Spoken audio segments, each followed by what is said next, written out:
So from Anna, as a managing editor, am I expected to trust that the authors will declare all relevant non-financial interests? Or am I also supposed to do my own research? So for example, looking through the author's social media. So I think this is a very good question. And again, this implementation perspective, as people advocate for expanding the definition of conflict of interest and what needs disclosed, it poses these questions. Do managing editors have the time to scroll through Facebook pages and Twitter feeds and to go back through Google Scholar for years to understand the trajectory of an author's career? I would suggest that's an unfair expectation given the scope of your role, but it poses a problem. And so I think some really useful perspectives from people at the Agency for Healthcare Research and Quality. So Dr. Viswanathan has done some work on this, and when they recommended that guidelines secretariat or editors actually screen the CVs or go through this history, they actually found it to be counterproductive. So the first question, I think, a first problem is that it felt invasive and it created a ton of discord among author teams and between editors and authors because it felt like they were hunting for a problem. I think the second issue is that even if an editor found something, they were then stuck trying to impute motive. So how could you possibly know whether what they posted on Twitter would then impact this particular review? People's minds change over time. And then it again created this same interpersonal issue. And so I think it's more likely that in the process of managing the review, through the protocol stage, through the revisions, through the response to revisions, that's when you're going to have a sense that there are other things going on. You'll have a sense of the team dynamic. You'll have a sense of things that change, the responses they give. And that might be when you sit down and have a conversation with the authors. So similar with our review with the intellectual conflict of interest, at the end of the day, there's still not really a place in a Cochrane review to really account for these things. And so unless the interest poses a true conflict of interest that disclosure will deal with, or you need to rearrange the author team, it probably doesn't make sense for you to scroll through social media and come up with something that is very difficult to verify. So please feel free, Anna, if you wanted to follow up. Quinn, I'll just briefly add, we've been clear when it comes to the financial interests that are defined in the new policy that we aren't expecting managing editors or any review group staff to act as detectives. If somebody doesn't disclose a financial interest, there's no expectation that a managing editor has to go digging around to see if there really are any. So we wouldn't be making, we're applying the same approach to non-financial interests. And as Quinn says, it would be overly burdensome and perhaps even counterproductive to expect that review groups would undertake that work. Thanks, Ruth. So next question from Stefano. So he says, everybody has conflicts of interest. Clinicians have conflicts of interest according to their work, experience, beliefs, but we need clinicians in the systematic reviews to give them clinical meaning. So I would offer, Stefano, that everyone has interests and that clinicians have a particular perspective according to their work, experiences, beliefs. I actually don't agree that everybody has a conflict of interest because a conflict of interest is situation specific. So it is possible if a clinician, for example, is in fee for service or private practice and can financially benefit from a particular intervention, may have a conflict of interest. Otherwise, what Stefano is getting at is that I think we should balance the clinical perspectives by including different disciplines involved in the review in terms of clinical expertise. What do I think? So balance has been proposed as a means for managing non-financial interests. And I think it's on the way there. Balance is a little bit tricky though, in the sense that when we're dealing with interests, there's not really two sides to something, right? We've got a whole spectrum of interests.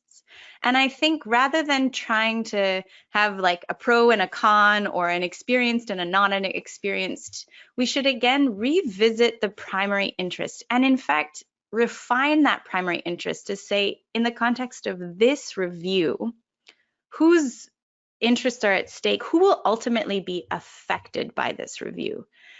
And instead of seeking balance, I think we need to explore better the idea of representation. Does this author team have enough perspectives represented or sufficient diversity of perspectives and experience affected to answer this research question and to account for the people who might be placed at risk or benefit? So I think so far we're a little bit stuck at thinking about balancing like specialists and generalists, often in the world of guidelines. And I'm a nurse, by the way. This annoys me from that perspective. But often when we see diversity of clinical team, that means we get all the different medical specialties, which is a pretty limited definition of diversity. So I think this is certainly something to think about, particularly because Cochrane deals with global audiences. I think a criticism of our review, for example, is all of our authors are from high income countries. We have a few different clinical disciplines represented, but where is the consumer in this as well? And I think that introduces other challenges, but we need to spend more time thinking about who produces reviews and how are the interests of those who we're serving represented on these author teams. And I think that would certainly provide some important checks and balances. Please, again, if you want to follow up or have additional questions, please throw those in or feel free to unmute. So Xiaoting, I'm wondering if I am diagnosed with the disease, I'm working on a review, will this be considered as a kind of non-financial conflict of interest? Do I need to state it in my papers? So if I have high blood pressure, and I'm also a researcher working on high blood pressure for a long time, I think this is something that is coming up a lot for people. And particularly this is challenging when we involve patients, members of the public, consumers in review processes or on guidelines panels. And this for me is something we need to be really, really careful of. I think for a long time in science, we have had really, really significant issues around diversity and inclusion. And it tends to be that people who research too close to home are considered biased. Historically, that has been women getting worked up about women's health issues. That has been racialized people. That has been people with disabilities. That has been LGBTQI individuals. And so the result is that typically white senior men are left in the room and are considered objective because they have no direct experience of this. So for example, Lisa and I had a colleague who was asked to chair a guideline on women's incontinence because he was neither a woman nor incontinent nor an expert in that field. And at least for me, I don't think that that approach is going to really promote the primary interest of better health. I think with our movement to have patients involved in reviews and decision making and research, we actually can't consider this to be any sort of non-financial conflict of interest or even a bias, because it mistakenly positions some people's experience as biasing and others as not. And so I think we want to think very carefully again about representation. I don't think that a personal health condition should ever be disclosed, and particularly because that is illegal in many countries. Does that certainly shape the review? Absolutely. Is this an important influence on judgment? Absolutely. But I would submit that it's no more biasing than someone who doesn't have high blood pressure that's doing a high blood pressure review. It's just a different perspective. And I think we very deliberately need to figure out how to include these things, and that will actually make better science with the appropriate checks and balances for research integrity. So another follow-up question from Anna.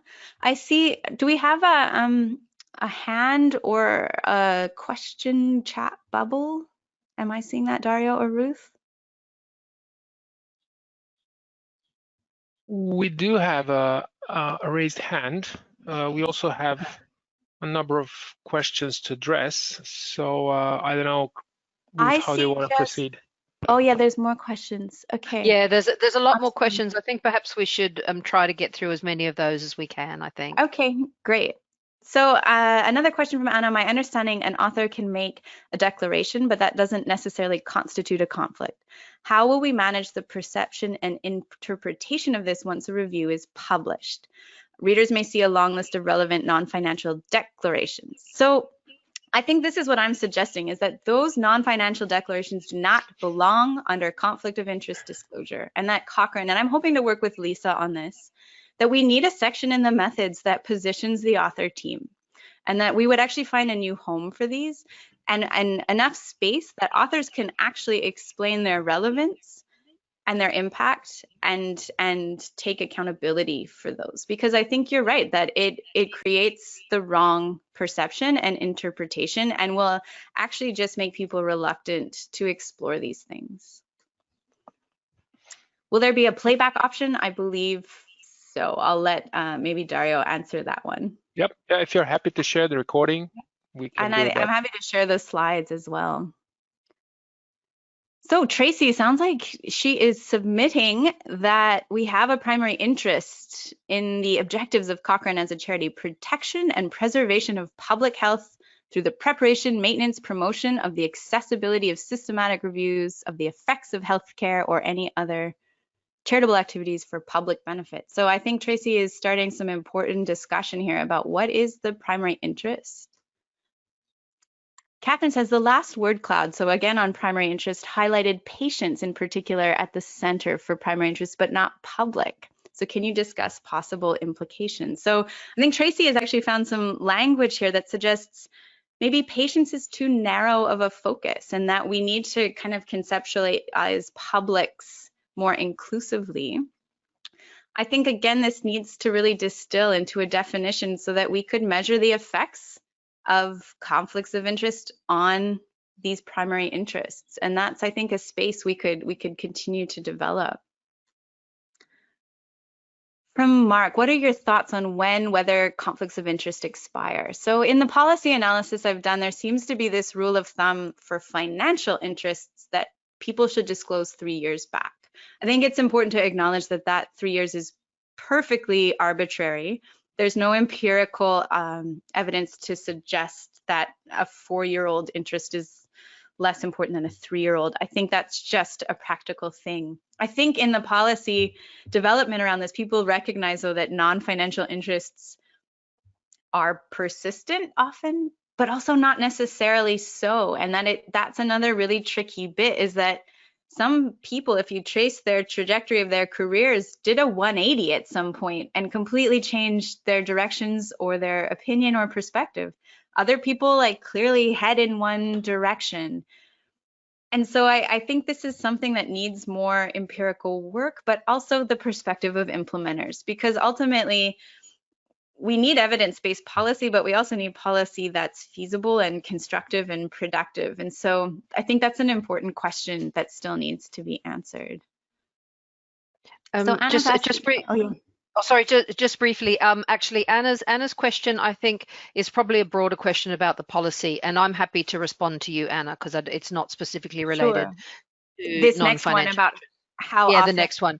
Okay, yeah, great. About how often. Yeah, so I'll take that up. But just briefly to Mark's question, just to say, as part of the policy revision work, we did a survey and about 1,000 people responded, and we asked, amongst the questions that we asked was, what did people feel was an appropriate amount of time before conflict should expire? And there was virtually no agreement. I mean, 3 years came out slightly ahead of others, but there was just such wide variability about what people thought an appropriate time period was.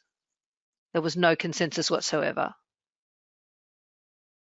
Thanks, Ruth. So I'm going to group the next couple of questions. So from Paul, hi Paul, how similar is this to issues in social interventions? How reflexivity is a possible solution? And And then you mentioned Leslie Utley's work, who I'm not familiar with, but I'll definitely look that up. So, and then Juan Franco asks about examples of how non-financial COI have been reflected, or how reflexivity might occur in a systematic review. So to kind of answer both those questions, reflexivity is a standard method in qualitative research. It's more recognized in social science. But really, to this point in time, most of biomedical research, and certainly clinical trials, kind of operate under the belief that you can eliminate interests and that you can produce, or that authors can be objective. And so there's really been no uptake of this that I am aware of, which is what I think we'd like to try and do. It may not be possible because it comes from a very different paradigm for how to generate knowledge and some really core assumptions about the role of a researcher or an author. And obviously qualitative researchers or social scientists have a lot of training to enable them to do this sort of thing. I'm really curious to see if we can test it out among systematic reviewers and guideline development. I would see a reflexivity section as applicable to any primary research or systematic review, but I think particularly systematic reviews as a means for accounting for where did this research question come from, and to be accountable for all the decisions made during the course of the review. And I think that would bring a lot of transparency. And perhaps even help with reproducibility, in the sense that people are offering multiple perspectives and bringing different experiences to an evidence synthesis. So Ruth, I don't know if we get cut off right at 10. Do I have time to take a few? No, we won't. I mean, Okay, if so, obviously some people will want to leave, but sure. you're fine to continue. Okay, maybe I'll just, I have a few more, so I'll see if I can take the rest of these. And then certainly anyone is welcome to follow up with me or Ruth directly, and this will be available. So again, from Juan Franco, would lack of non-financial interest disclosure be interpreted as misconduct? So maybe Ruth, you can also answer this, but at the moment, no. I believe Cochrane is following the ICMJE in this regard. And currently, non-disclosure of a financial interest can be judged as misconduct. But I think the difference here is that it's much easier to verify the existence of a financial relationship. At this point, I think the distinction is not financial or non-financial. The distinction is if there is truly a conflict of interest, non-disclosure can be misconduct. So if you kind of review what we talked about, I can imagine there are things where perhaps money did not exchange hands, but a conflict of interest is present and can be objectively verified, that would constitute misconduct. But I wouldn't think of it in terms of financial and non-financial.